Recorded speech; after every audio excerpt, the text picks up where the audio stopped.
Hello. Ẹ̀yin èèyàn mi, kì í má ṣe kékeré. Wọ́n ní Naomi ṣe mọ̀ pé ó wá lánàá tí kábíyèsí ń sọ pé àpé òun gbé wá sáàfin tí kábíyèsí rò pé ó ti tán. Pé bóyá ó lè gba ibẹ̀ kó sùn sí ààfin lánàá.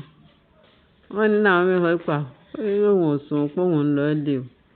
Wọ́n ní before you know ti ṣe Naomi wá bẹ̀rẹ̀ sí ní páàkì ẹ̀rù. Ó lóun fẹ́ páàkì àwọn ẹrù kóun kúkú lọ dúró sí kóun kúkú kẹ́rù kúrò láàfin.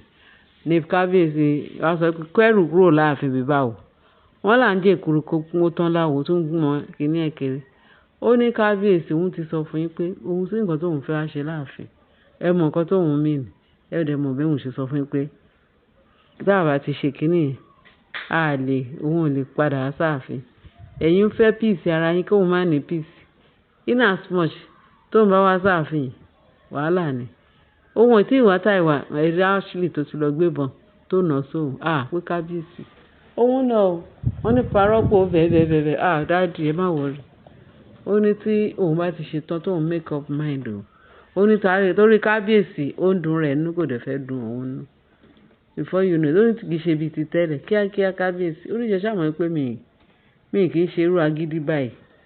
Pé tẹ́lẹ̀ báyìí tí kábíyèsí bá ti ní ó yá padà sáàfin kóun á dẹ̀ padà. Kò sẹ́ fẹ́ bẹ̀ yẹn ò tó yìí.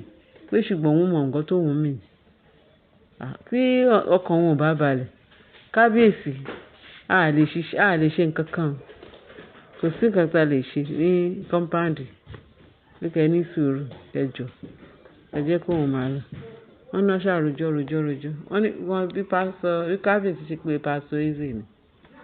Pastor Eze ọ̀rọ̀ yìí máa yí wa pé Naomi sọ wípé kíní kan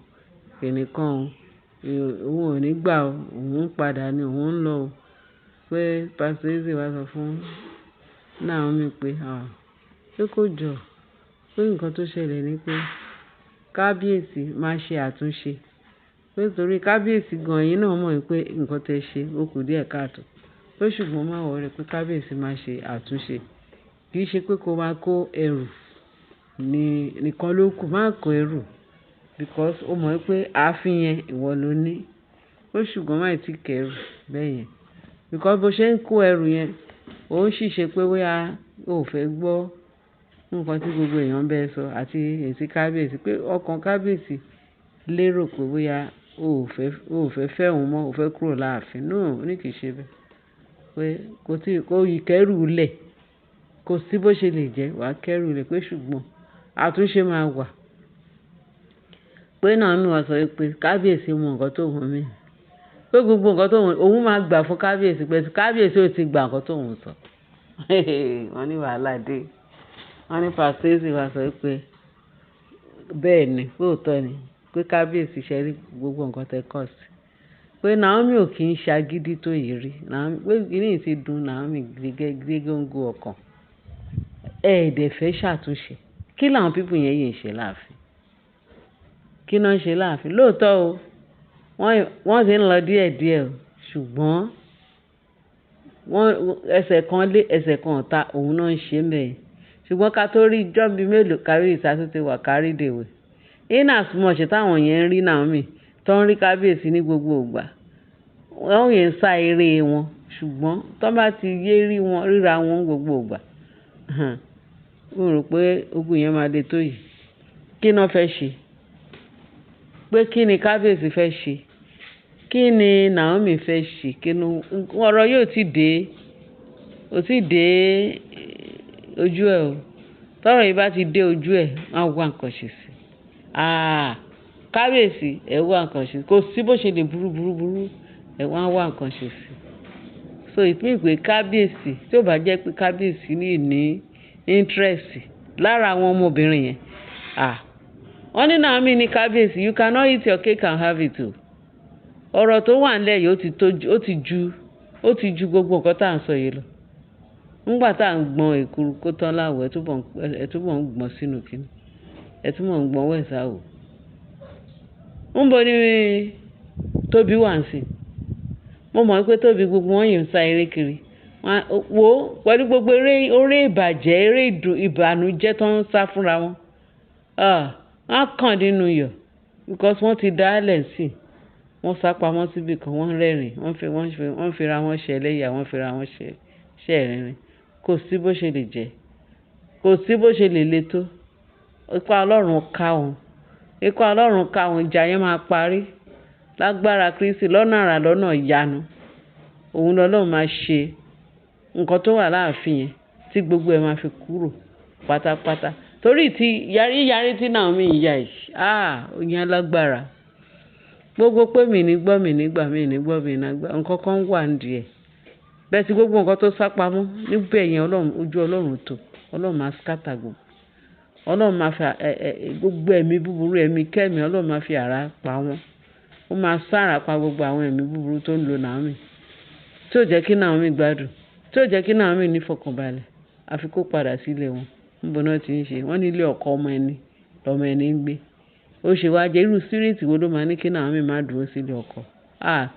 Naomi, ẹ bẹ̀rẹ̀ sí ní máa counter gbogbo àwọn spirit burúkú yìí. Àwọn ò ń ṣèyàn, ò ń ṣe ẹni tí Ọlọ́run dá pé kó má lọ́kọ, kó má ní ibùjókòó. Wàá ṣiṣẹ́ fọ́lọ́run, wàá fi fọkànbalẹ̀ ṣiṣẹ́ fọ́lọ́run. Bó ṣe ń disturb Naomi nínú ilé náà ń disturb ẹ̀ ní ṣọ́ọ̀ṣì. Nílò Olúwa wọ́n wá bẹ̀ wọ́n tó wá disturb. Ṣe rí gbogbo àwọn tó ń disturb Naomi. Olúwa wá bẹ̀rẹ̀ sí ní ṣiṣẹ́ àrà iṣẹ́ ìyanu láàárín gbogbo wọn. Kọ́kàn ọmọ yín lè balẹ̀ láti sìn yín bó ti tọ́ àti bó ti yẹ.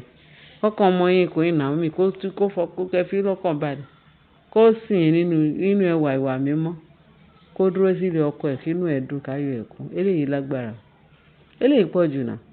Báwo ni ṣáàdá Naomi kó wá sílé ayé kó wá jìyà? No now. Ní kí Naomi wá sílé ayé kó má fọkọ? No now. Ní kó wá sílé ayé kó má ní fọkànbalẹ̀? No now. Ọlọ́run ọba ìyanu ó wà nídìí ọ̀rọ̀ yìí. Ó dẹ̀ máa ṣe àṣeyọrí, máa ṣe àṣeyanjú. Níṣẹ́ lànà kábíyèsí tẹ̀ tí wá ń ṣe pẹ̀lú bí a ṣe ń gbọ́ nínú íńtánẹ́ẹ̀tì. Ó dàbí pé nǹkan tí kábíyèsí ò fẹ́ ṣe. Spirit yẹn máa ń ti kábíyèsí pé kó lọ ṣe. Ó ṣe tán wá dà pọ̀. Ó wá ń wò pé kí ló wá ṣe òun báyìí. Gbogbo spirit àgbèrè, gbogbo spirit tó lè dá lérú, tó lè dá ọ̀nà rú, tó lè dá iṣẹ́ èèyàn rú.